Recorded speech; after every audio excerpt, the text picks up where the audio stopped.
Hoy vamos a arreglar este piano con encendida. Y sonaba mal, escuchen. Pero oigan cómo suena ahora.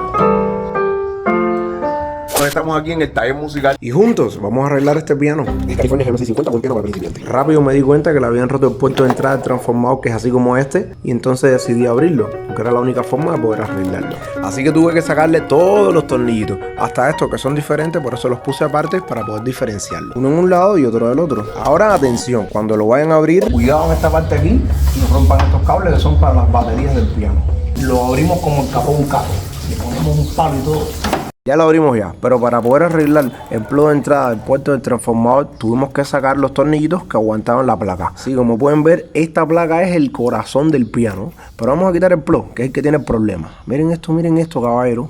Este es el que tenemos que sustituir por uno nuevo. Aquí lo tengo, ¿ven? Tenemos que desoldar todas las soldaduras viejas que estén aquí y todas las partes antiguas del plug antiguo y poner ahora este nuevo.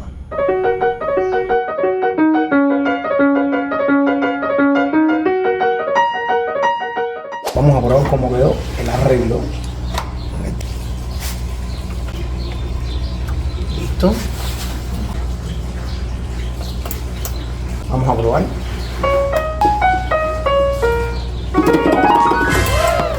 Ahora vamos a cerrarlo y ya, listo.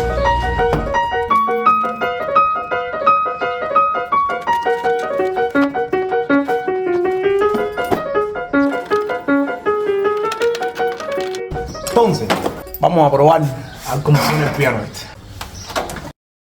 Eso es. Vamos a encenderlo.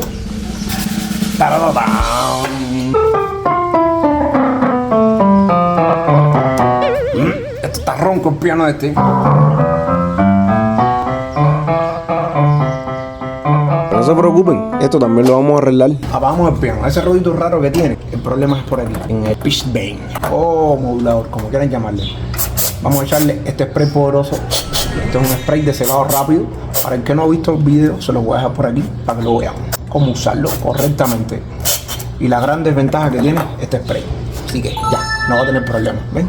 Esto seca rápido, colorín colorando, y este piano está sonando. Y coméntale cuando se me estoy tocando.